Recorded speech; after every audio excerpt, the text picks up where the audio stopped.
Kumusta mga bata? Welcome sa Chris TV, kung saan marami kayong matutunan.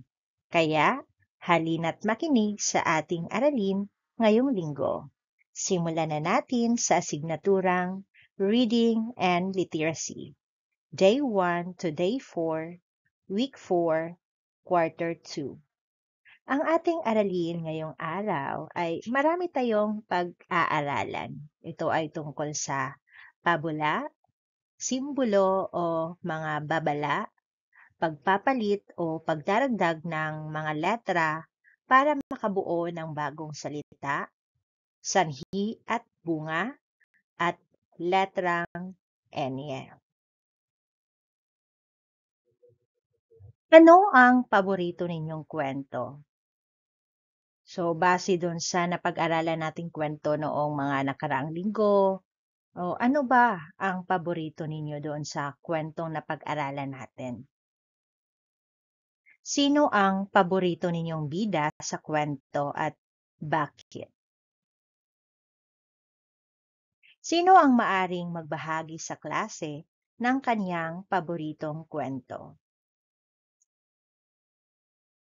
Gusto niyo bang matuto paano muling magkwento?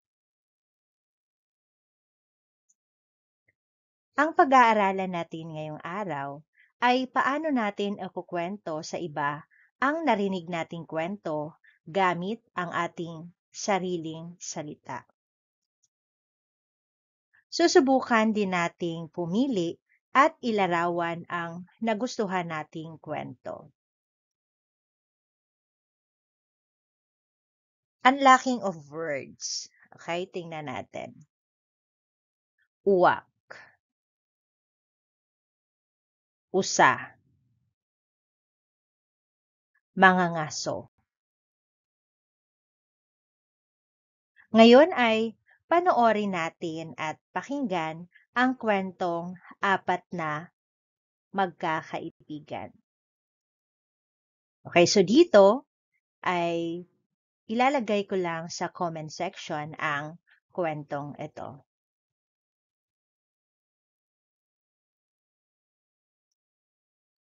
Pagkatapos panoorin ay itanong ito sa mga bata.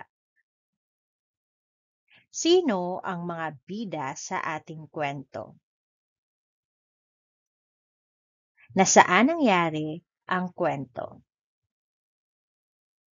Sino ang unang nahuli ng hunter o mangangaso? Sino ang sumunod na nahuli?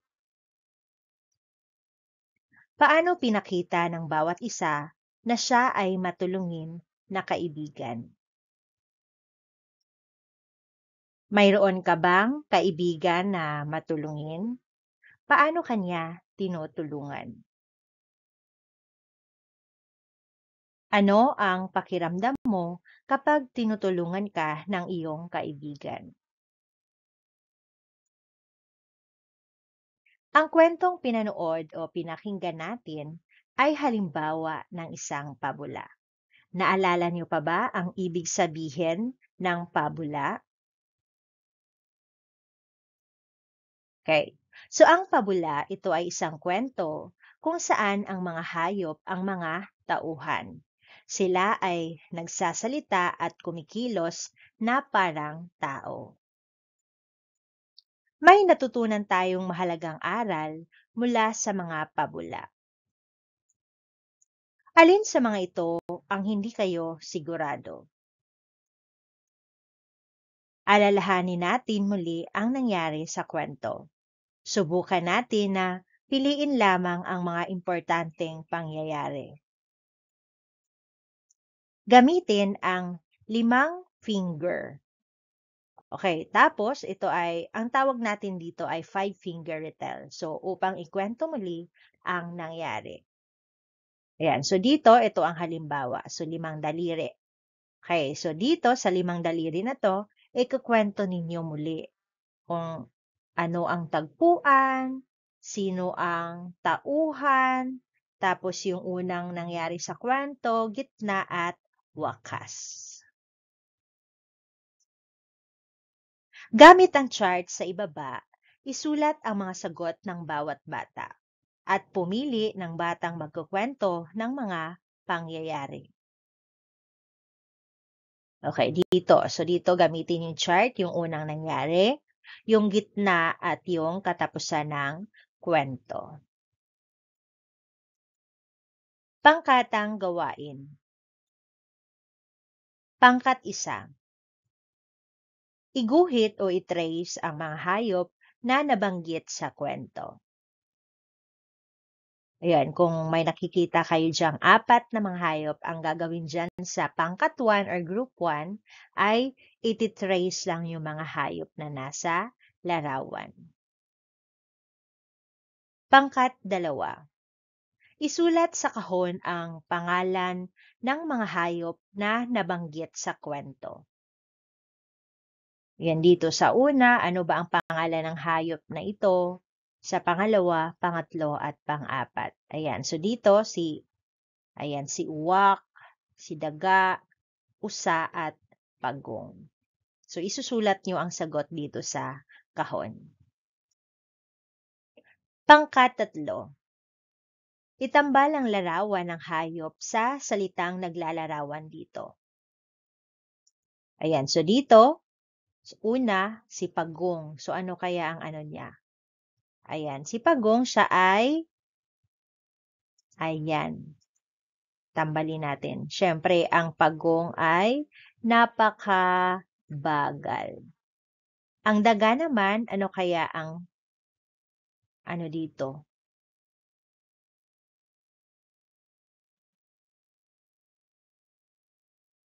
Ano kaya?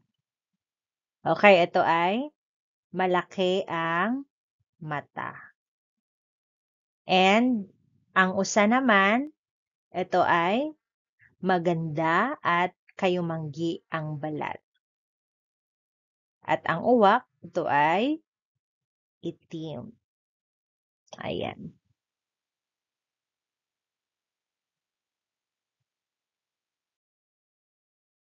Pangkat 4. Ipaliwanag kung bakit ang hayop ay magandang kaibigan. Mayroon akong mga pangungusap sa pisara na nais kong buuin ninyo batay sa inyong mga natutunan. Ngayong araw, ang natutunan ko ay, okay, so ano ba ang natutunan nyo ngayong araw? So, ikwento mo ito. Sa muling pagkwento, kailangan kong tandaan ang mga sumusunod. Kaya ito ayan, pangalan ng kaibigang hayop. Siya ay, ano yung katangian ng hayop na iyon? Yung salitang naglalarawan. Ang isa sa mga tauhan sa kwento ito ay, so katangian ng hayop at ilarawan mo ito. Hindi siya naapektuhan ng mga hayop na pinagtatawanan ang ginagawa niya. Ngayon, pumili ng isang tauhan sa kwentong 4 na magkakaibigan na iguguhit at ilalarawan ang katangian. Takdang aralin. Muling ikwento ang 4 na magkakaibigan sa inyong pamilya. Day 2. Ngayon naman ay maglalaro ulit tayo. Hulaan ang bagong salita. Ang mga salita ay binubuo ng iba't ibang tunog. Kapag nagpalit tayo ng isang tunog, makakabuo tayo ng bagong salita. Subukan natin. Halimbawa, ang salita ay dahon. Pakiulit nga po ang salita, dahon. Ano ang unang tunog ng salitang dahon? Ito ay d, d, d. Ngayon, palitan natin ang tunog na D at gawin itong ano ang bagong salita. Okay, so ang dahon magiging kahon. Ayan. So ang salita ay dahon. Ang una ay, ano ang unang tunog ng dahon? Ito ay D. So pinalitan natin ang dahon, ang letrang D ng letrang K. So ang D, pinalitan natin ng, kaya ang dahon ay magiging kahon. Magaling.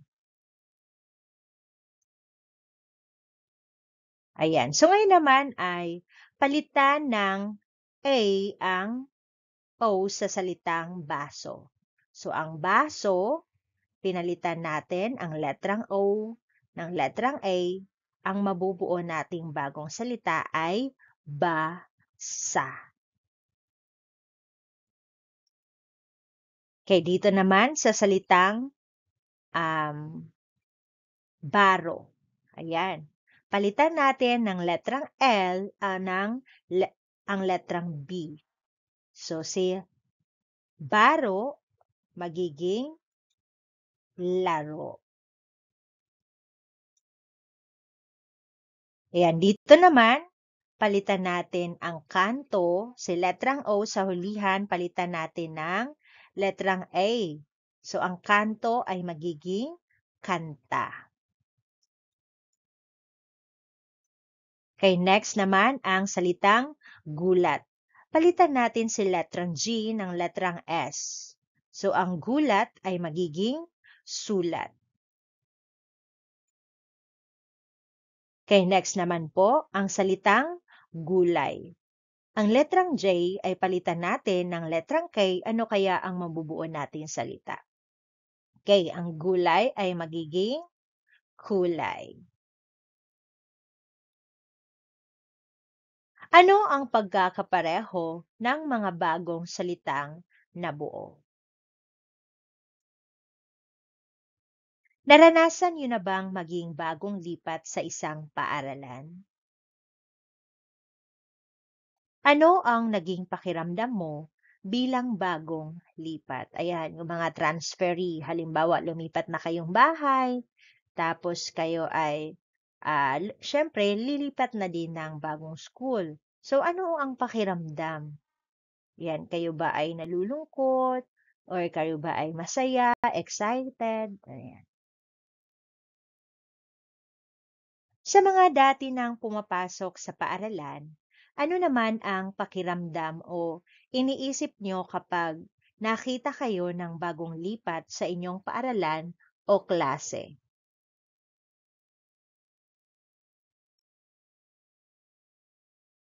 Sa araw na ito, magbabasa tayo ng maikling kwento.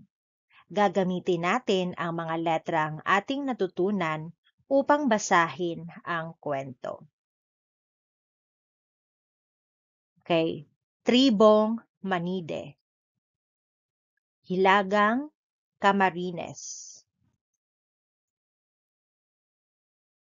Ang tribo ay isang pangkat ng mga taong may sarili nilang kultura at paniniwala. Ang tribong Manide ay mula sa Hilagang Camarines. Ang Hilagang Camarines ay isang probinsya na matatagpuan sa Bicol Region. Tingnan nyo ang pabalat ng kwento. Ano ang nakikita nyo? At tungkol saan kaya ang ating kwento? Ang pamagat ng ating kwento ay Kakaiba si Kara. Ito ay kwento ni Rochelle de Vera at iginuhit ni Anele Abanto. Nanailimbag ang kwentong ito noong 2022. Bakit kaya ganyan ang pamagat ng kwento? Alamin natin kung bakit kakaiba si Kara. Okay, so simulan na natin ang kwentong Kakaiba si Kara. Isang araw, nagkakatuwaan ang klase ni Binibining Karen Santos. Malakas ang tawanan ng mga bata. Natigilan sila nang may napansing sumisilip sa may pintuan. Isang batang babae ang nakatayo doon. Kulot ang buhok at kulay itim ang balat niya. Nilapitan siya ni Binibining Karen Santos. Niyaya niya ito na pumasok sa loob ng silid-aralan. Nagulat at nagtaka ang klase sa sinabi ni Kara. Ano po ang kahulugan ng manide? Tanong ni Ken. Tribo ito ng ilang taong naninirahan sa Hilagang Camarines. Manide ang tawag sa salita nila. Paliwanag ng guro. Kulot ang buhok at maitim ang balat nila. Ganito talaga ang kanilang anyo. Dapat silang igalang. Paglalarawan ng guro. Mayroon palang tribo sa Hilagang Camarines. Sana magkwento pa po kayo, ma'am, sabi ni Carla. Sige, pero sa susunod na, sagot ng guro. Masayang tinanggap ng mga kaklase si Kara. Nagpasalamat siya kay Binibining Santos. Kinabukasan, masayang-masaya si Kara. Naging kaibigan niya ang kanyang mga kaklase. Ano ang tawag sa tribo ni Kara? Okay, ito ay tribong Manide. Ilarawan si Kara. Ano ang masasabi mo tungkol sa kanya? Ano ang katangian ni Kara na dapat nating tularan? Okay, so si Kara ay ano ang katangian niya? Okay, siya ay may kulot na buhok at itim ang kanyang balat. Ano ang naging pakiramdam ni Kara sa simula ng kwento? Bakit kaya? Kung isa ka sa mga kaklase ni Kara, ano ang gagawin mo upang maparamdam ang maligayang pagtanggap kay Kara? Paano mo siya matutulungan sa paaralan? Bakit kaya karaniwang tahimik ang mga bagong lipat o bagong mag-aaral sa paaralan? Ano kaya ang pwede ninyong tulong sa mga bagong mag-aaral? Siyempre, dahil ikaw ay bago, siyempre nahiya ka pa, kaya tahimik, tsaka wala ka pang kaibigan. Kaya ano ang maitulong mo sa kanila? Ayan, siyempre kakaibiganin natin sila, um, tatanungin ang pangalan, kakausapin para hindi na sila mahihiya o kaya para hindi na sila maging tahimik. Ayan. Bukod sa mga kaklase, sino pa ang nakatulong kay Kara? Paano?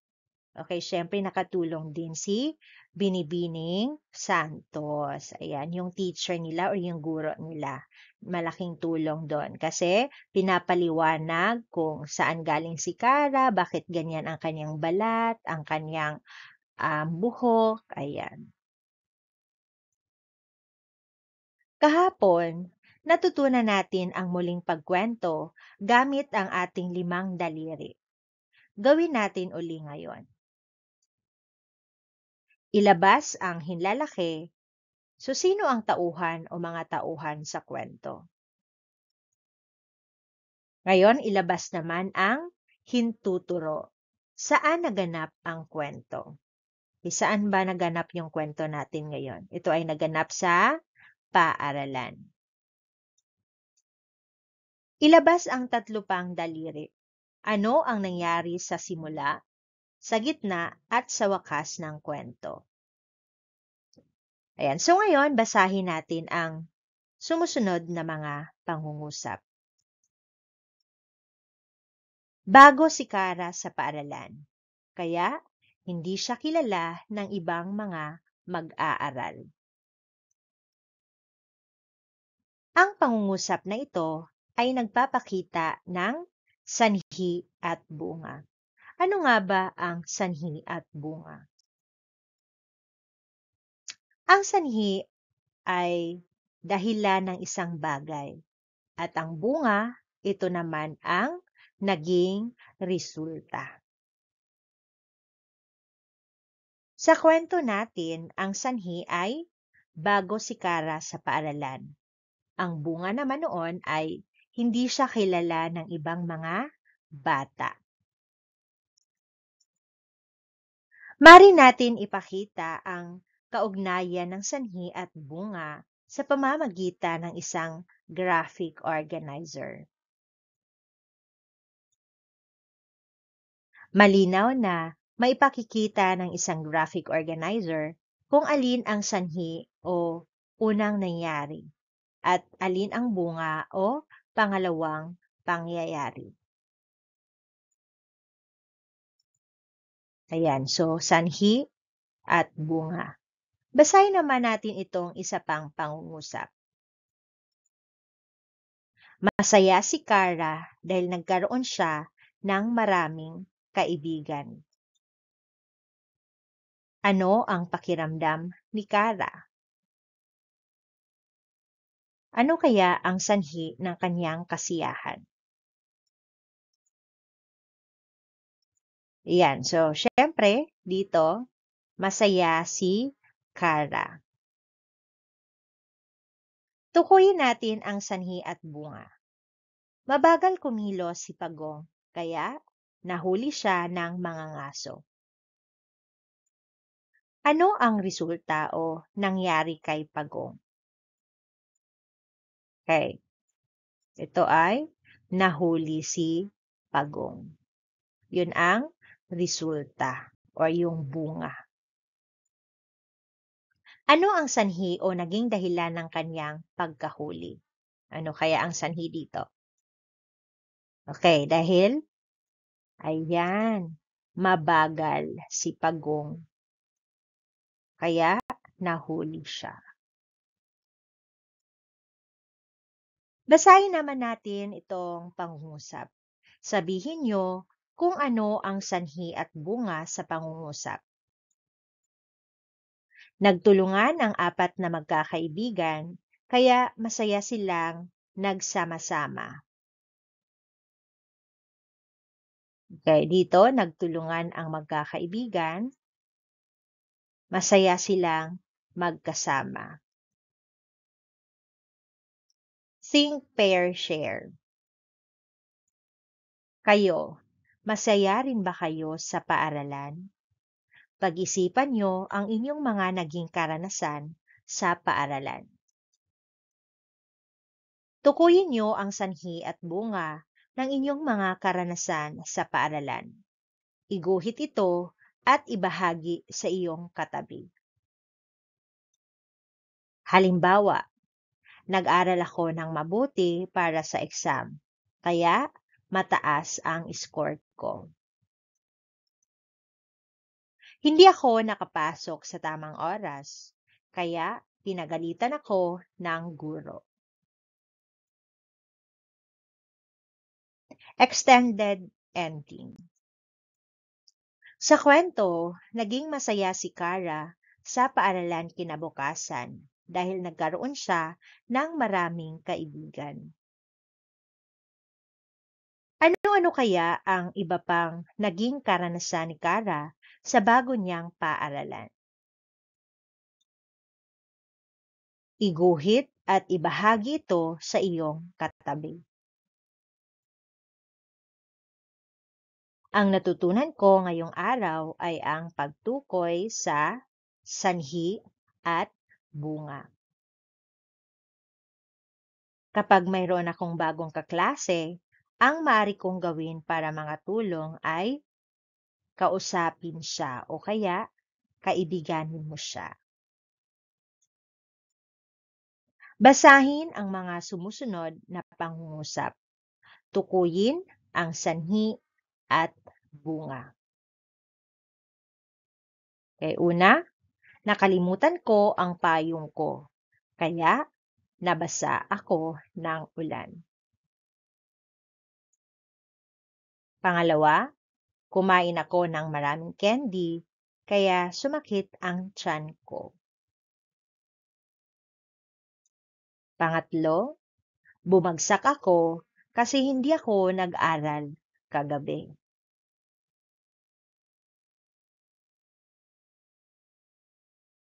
Namatay ang mga halaman dahil sa sobrang init ng panahon. Napakalakas ng bagyo, kaya ang daming natumbang puno. Takdang aralin.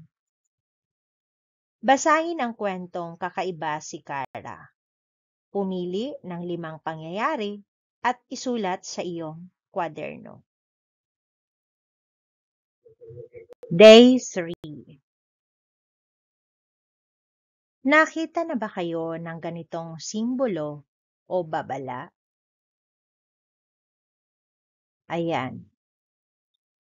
Ano ang ibig sabihin nitong simbolo? Nakasulat dyan ay bus stop. So ano nga ba ang ibig sabihin nito? Anong ugali ang dapat ipakita kapag nasa bus stop? Ang kwento natin ay magsisimula sa bus stop. Pag-uusapan rin ang iba't ibang paraan na maari tayong makatulong sa mga nakatatanda sa pamilya. Ngayong araw, magbabasa tayo ng kwento at babalikan natin ang mga salitang kilos na napag-aralan natin at gagamitin natin ito sa ating mga pangungusap.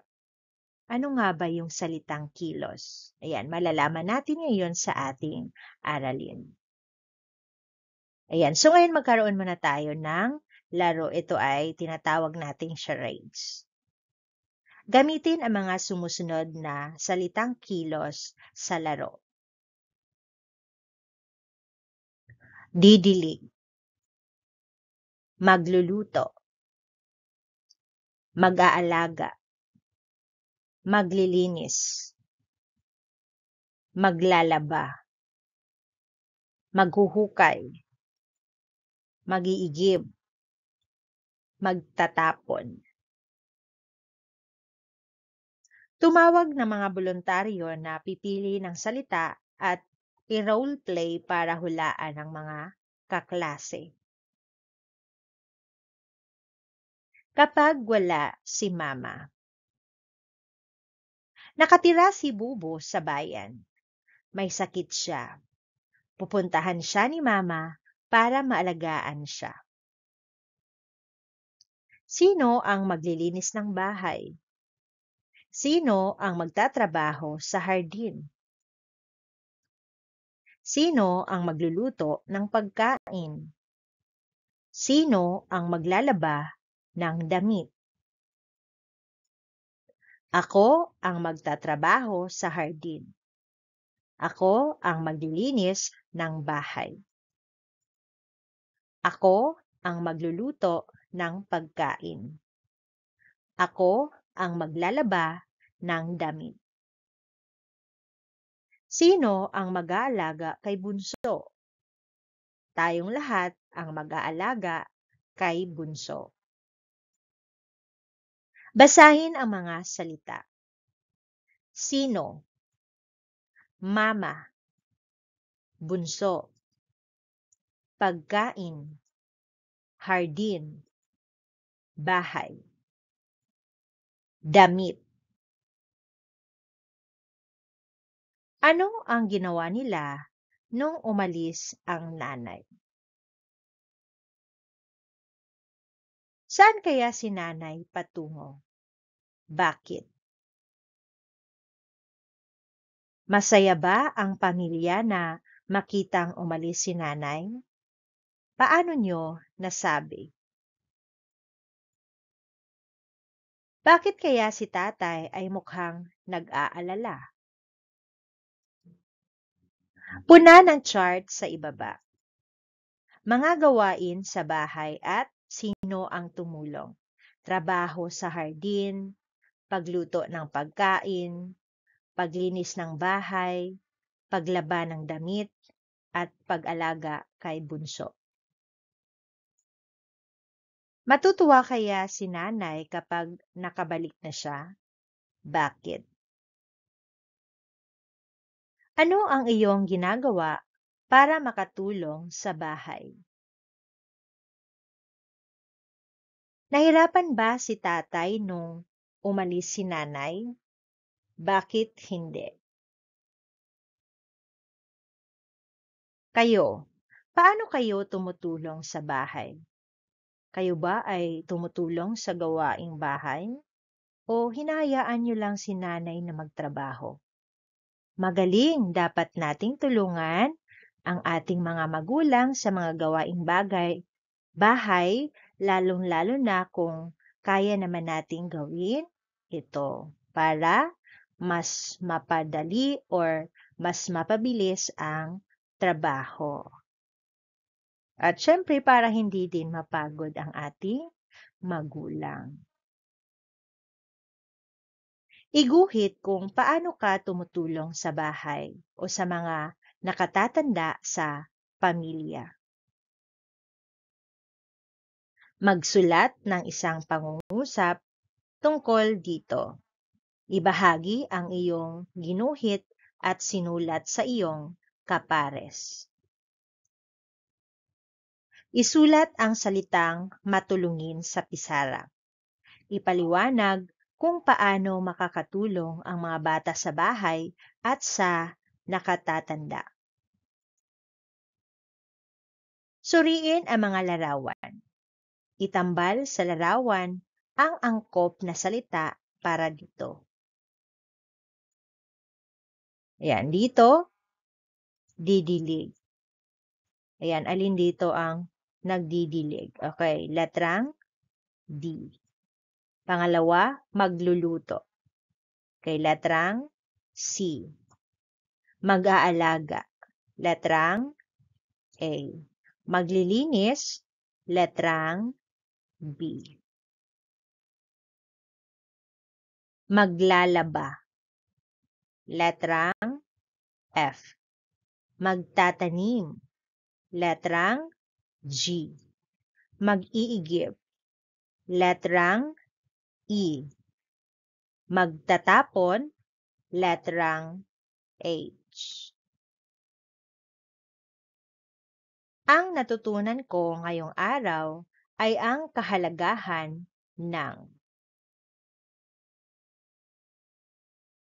isa sa mga salitang binasa namin ay ilan sa mga ito ay mga pangalan. Halimbawa ng mga pangalan na may titik D ay punan ang patlang ng tamang sagot. Ayan, so dito, ano kaya? Ayan.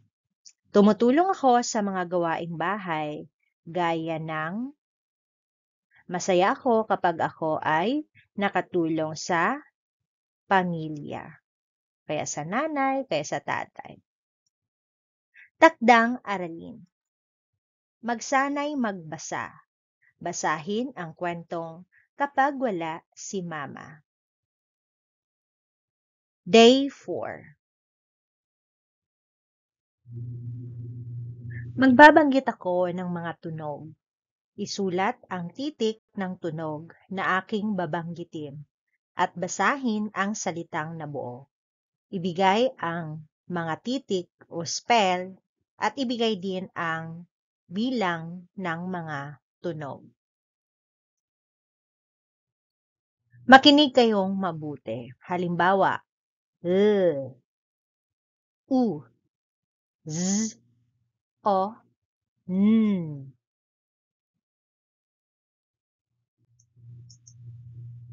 Ano ang salitang mabubuo? Ilang tunog ang aking binanggit? Okay, so ang salitang nabuo natin ay Luzon. So ito ay L, U, Z, O, N.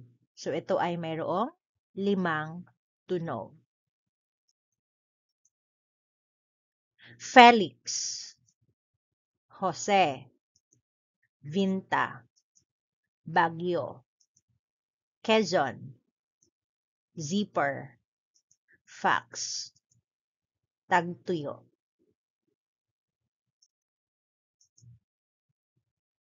Suriin ang mga sumusunod. Ano ang nakikita ninyo sa larawan?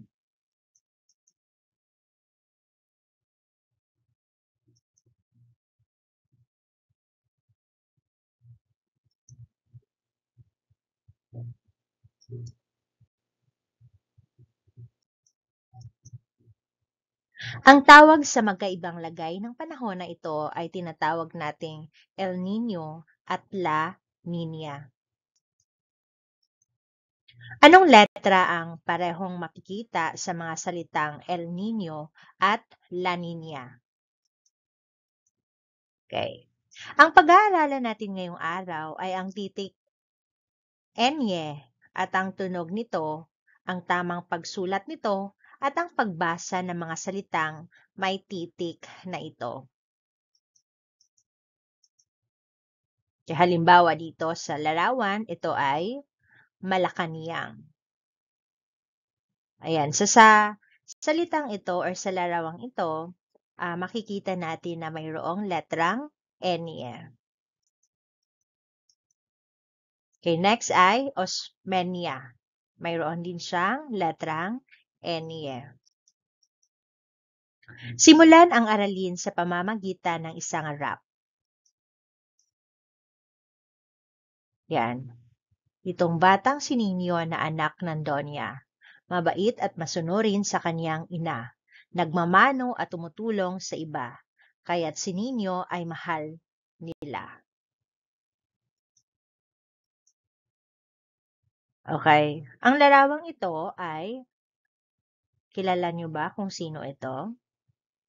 O kaya ano ito? Ito ang larawan ni Nino. Ano ang tunog na naririnig nyo sa pangalan ni Nino? Ngayong araw ay pag-aaralan natin ang iba pang mga salita na may letrang Enye.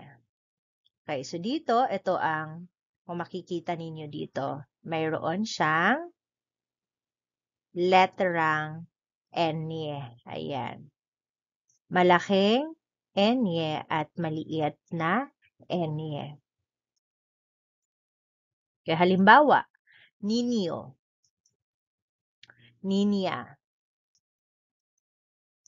Donya, Piñata,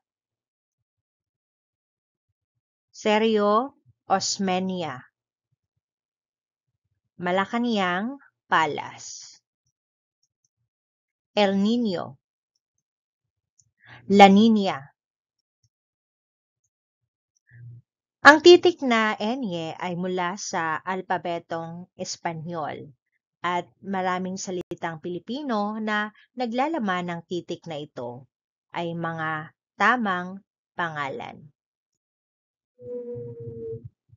Sa ibang pagkakataon, ang mga salita ay binabaybay gamit ang NY sa halip na Enye. Halimbawa, pinya at pinya. So, sa pinya sa una, Enye ang ginamit. Dito naman sa pangalawa ay yung NY. Then, senyora at senyora. Ayan yung Enye o kaya NY. Ang titik Enye ay may tunog na nye. Okay, sabihin natin. Nye, nye, nye. Ninya. Ipakita ang pagsulat ng malaki at maliit na Enye. Okay, so ito ay larawan ng Enye. Ito ay maliit na Enye. Ayan, ito. Okay, Santo Niño, Kilala niyo ba si Santo Niño?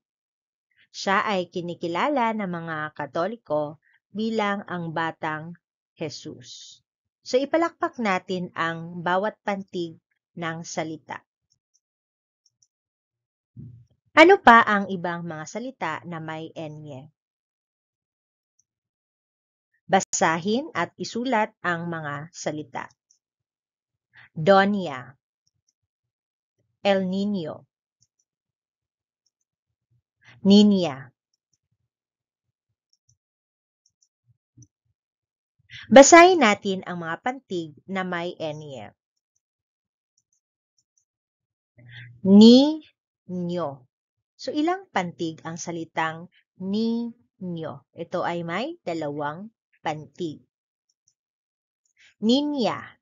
Okay, ito naman ay may dalawang pantig. Ordóñez. Ito naman ay may tatlong pantig. Zuniga. Okay, ito din po ay mayroong tatlong pantig. Ilang pantig ang nasa apelyedong Ordóñez? Ordóñez. Ito ay may tatlong salita.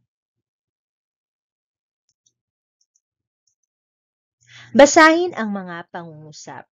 Sagutan ang sumusunod na tanong.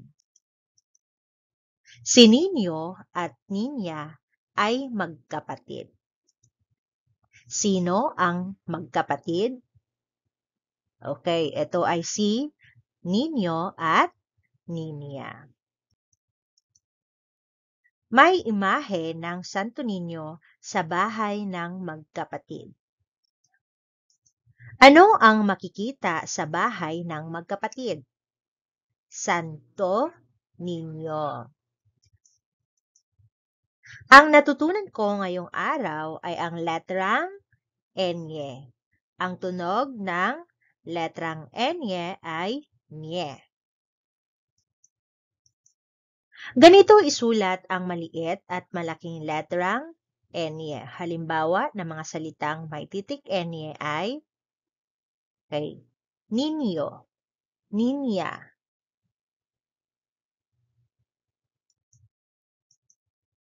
Ilan sa mga ito ay mga pangalan.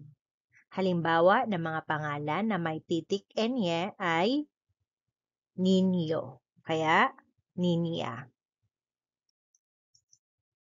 Gawain 1. Isulat ang malaki at maliit na letrang Enye. Gawain 2. Isulat ang letrang Enye sa patlang at basahin ang pangungusap. Sagutan ang sumusunod na tanong. Sina Niña at Niño, lagyan natin ng maliit na Enye. Yan. Sina Niña at Niño ay nasa paaralan. Sino-sino ang nasa paaralan? Okay, sina Niña at Niño. May mga palaro ngayon sa paaralan katulad ng piñata. Okay. Anong klase ng palaro ang binanggit sa pangungusap? Ito ay piñata. Sasali si Niño at Niña sa piñata. Sino sa magkapatid ang sasali sa larong piñata? Okay, sasali si Niño at Niña. Takdang aralin. Magsanay magbasa ng mga salita at pangungusap sa primer na Tagalog. Maraming salamat sa panonood. Kung nagustuhan niyo ang video na to, huwag kalimutang mag-like, mag-comment, at mag-subscribe. I-click na rin ang notification bell para lagi kayong updated sa mga bago nating uploads. Kita-kits sa susunod na video. Ingat kayo lagi. Paalam!